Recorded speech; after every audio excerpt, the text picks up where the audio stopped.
IRI এবং এনডিআইয়ের joint যে election assessment team আসছে, এই টিমের দ্বিতীয় একটা রেসপন্সিবিলিটি হচ্ছে নির্বাচনকে কেন্দ্র করে সামাজিক যোগাযোগ মাধ্যমে অনলাইনে কী ধরনের হুমকি এবং একজন আরেকজনের বিরুদ্ধে অপপ্রচার করা, আরেকজনকে ইন্টিমিডেট করা অথবা ভয় তৈরি করবার কী ধরনের অপচেষ্টা করা হচ্ছে, এটা তারা রেকর্ড করতে চাইবে।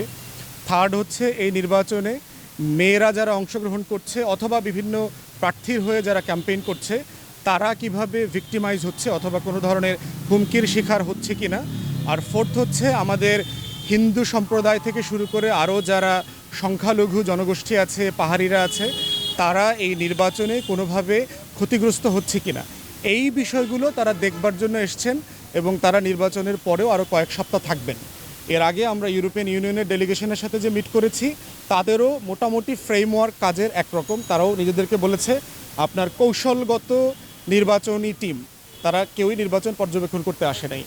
এ ধরনের বিদেশি টিমের সাথে আমাদের যখনই দেখা হয়, কথা হয়, তারা মূলত আসলে জানতে চায় যে এই বিষয়গুলোতে আমাদের মূল্যায়ন কি, আমরা কি মনে করছি, নির্বাচন ভায়োলেন্স কি হবে, এখানে মারামারির সম্ভাবনা কতদূর, দেশে যে বিভিন্ন জায়গায় মারামারি হচ্ছে, খুন খারাপি হচ্ছে, এগুলো কি আরও বাড়তে পারে কিনা, কমতে পারে কিনা। ইলেকশন কমিশন এবং আইন শৃঙ্খলা বাহিনী যারা আছে, তারা এগুলোকে নিয়ন্ত্রণ করবার জন্য চেষ্টা করছে কিনা। এ ব্যাপারে আমাদের বক্তব্য খুব পরিষ্কার যে দলীয় সরকারের অধীনে নির্বাচন হলে এবং সব প্রার্থী যেহেতু আওয়ামী লীগের, স্বতন্ত্র প্রার্থীরাও আওয়ামী লীগের, ডামিরাও আওয়ামী লীগের, জাতীয় পার্টিগুলোও আওয়ামী লীগের, আর আওয়ামী লীগেরটা তো আছেই। পুলিশ প্রশাসন এবং র্যাব কারাই কোনো অ্যাকশনে যেতে পারছে না, কারণ কার বিরুদ্ধে অ্যাকশন নিবে, কে এমপি হবে, তারা ফিউচারে ক্ষতির সম্মুখীন হতে পারে। তো আমাদের পক্ষ থেকে বক্তব্য ছিল যে নির্বাচনে কোনো প্রশাসন নিরপেক্ষভাবে কাজ করতে পারবে না। এই জন্য বারবার আমরা যেটা বলেছি যে দলের বাইরে একটা নির্বাচনকালীন সরকার দরকার, এবং এই নির্বাচনকালীন সরকার যে ফাংশন করছে না, এটা আগেও যে করে নাই।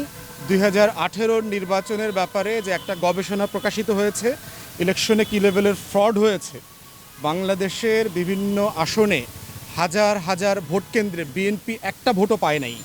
হাজার হাজার ভোট কেন্দ্রে বিএনপি 2টা ভোট পেয়েছে, 3টা ভোট পেয়েছে, 5টা ভোট পেয়েছে, এবং এমন সব আসনে পেয়েছে যেখানে বিএনপির আগে 2বার 3বার 4বারের এমপি ছিল।